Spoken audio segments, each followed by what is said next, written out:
4CG, man, you know how the fuck we rockin', man. Four corner glow game, man. You know how the fuck I'm bumming, man. You know I'm coming, man. All right, y'all. Like, subscribe, hit that notification bell, y'all. We gotta talk about this 757 BA, the dude that got caught basically 7 years later for a 2017 shooting that happened, where basically he murdered one person, injured six people, including Makado600. Now, basically, from what it seems like, because Trench's News actually also spoke on it, everyone's kind of spoken on it, and from the research I've done and looked into, it seems like this dude basically just came to that Bronzeville block, sprayed the whole block up, and then he was also with a couple of people. They obviously dipped off, and then, it is what it is. Things happen. Now, with that being said, years go by, but at the same time, your past always catches up to you, especially when you're in the streets and doing street stuff, especially with these street politics. Now, do I think it was smart for what he did? No. But it clearly caught up to him because years down the road, now he's doing a no jumper interview. And then now he's getting caught up, getting arrested basically right after the interview. So, I mean, he didn't really make out at all. It seems like 757 BA set himself up. So, was it really worth it? No. And if you look at the report, I mean, it says, basically McAdoo was shot twice in the leg, transported himself to the hospital, learned that Sampson was documented member of the Brick City faction of Black Disciples. Sampson matched the physical characteristics of the offender that was driving the stolen Nissan Maxima, fired multiple shots into the vehicle, resulting in death of the victims of this incident. Sampson has a large tattoo covering the outside of his left hand. This tattoo is subsequently similar to the tattoo observed on the subject exiting the Park Apartments complex after the murders. So you gotta understand, they already have a full description of him, and doing that no jumper interview definitely just set him up. Cause like at the end of the day, bro, you probably gonna do a long time for this because this was gonna happen. One, the fact that he did this whole drive-by shooting or whatever, he definitely was with a group of people, and they probably told and snitched on him, and not even that. When he goes to court over this stuff, it's either he's gonna do his time, 4 to some years, if he talks, and then Jesus, you know what I mean, like you done shot six, injured six people, killed one person, shot Makado600 twice in the leg.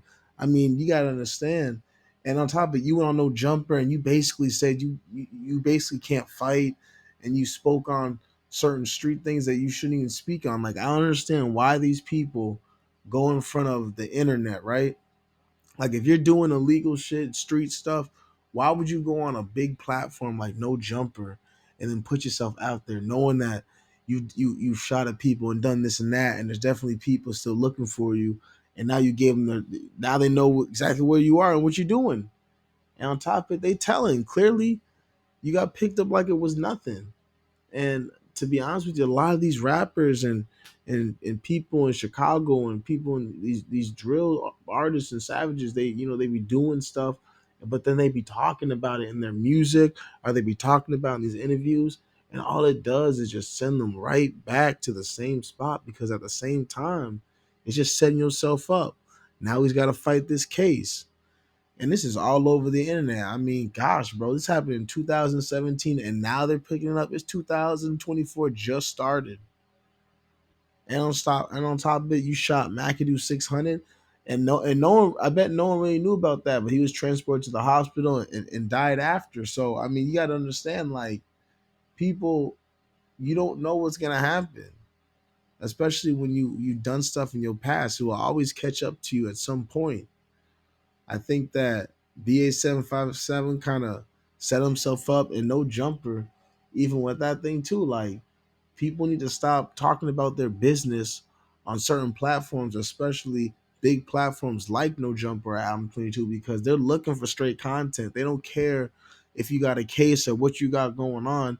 They're gonna expose it, and they're gonna put it out there. And on top of it, the feds 100% are watching platforms and channels, especially like Adam and No Jumper 22, because that's a huge platform that anybody, if anybody go on, they know that, musicians, artists, drug lords, clothing line, this and that, random people, if anybody who's anybody be going on platforms like DJ Vlad, No Jumper, and so on and so forth. So you got to understand these feds are watching it, and the fact that he said all that and then got picked up just goes to show, man, he gonna start singing.